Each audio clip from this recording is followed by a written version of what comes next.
Hey everybody, welcome back. This video is going to be a very quick, short video on the restoration of the inner fender wells to my '69 Camaro Z28 restoration project. So as I mentioned in the previous video, I need to get the car out of this body shop where I had all the paint and body work done.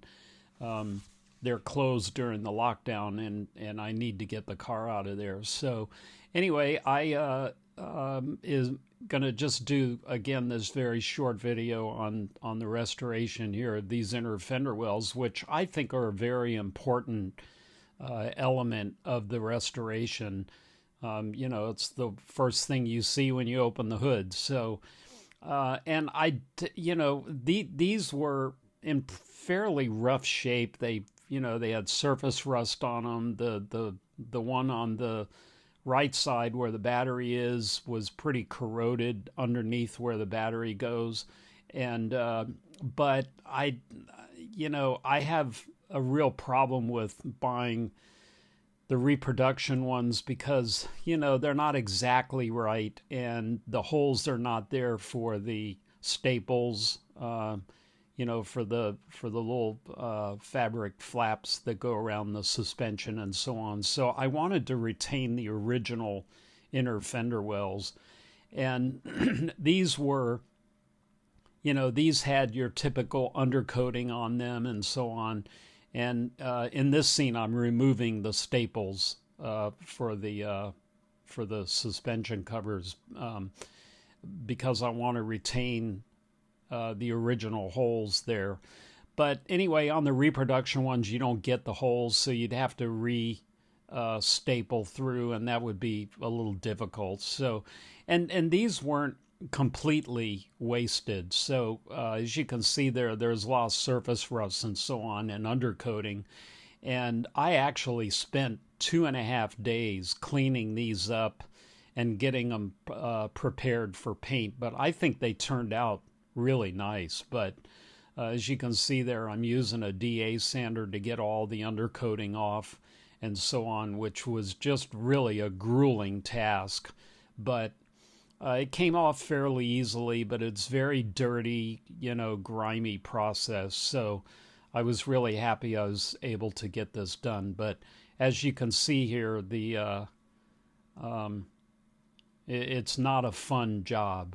So anyway, I just wanted to show, the whole process of doing this. And if you have a set of inner fender wells that aren't really completely rusted through and so on, they are savable if you spend a little bit of time on it. So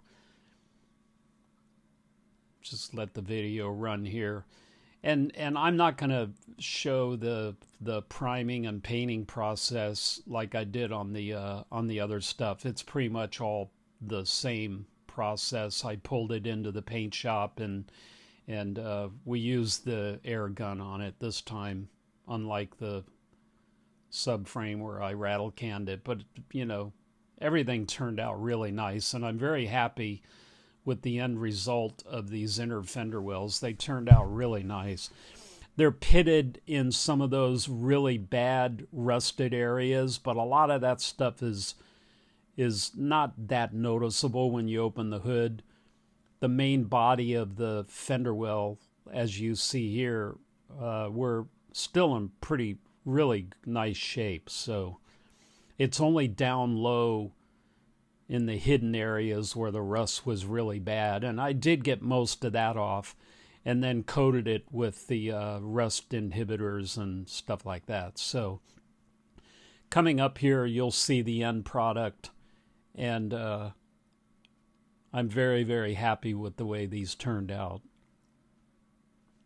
So here they are, all finished, primed, rust treated, and painted with the correct 30% semi-gloss black that the factory used.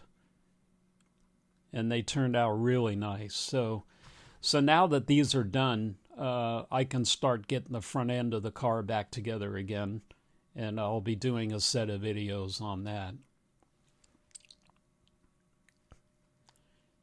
And on this painting tree here, you'll see the other parts also that I did at the same time, the cross braces and a couple of the other brackets and so on that bolt on to the inner fender wells. So like I said, you can see they turned out really nice, and I'm very happy that I spent the time and effort to do it rather than buy the reproduction ones, which are very, very nice, especially the AMD ones. But still, there's nothing like original sheet metal, which I'm trying to retain the most that I can on this car. So that's it for this video. And again, it's a short one, but I thought it was pretty important. So as usual, thank you so much for watching, and please subscribe, like, and share. It helps support the channel, and I appreciate it, and we'll see you in the next video. Thank you.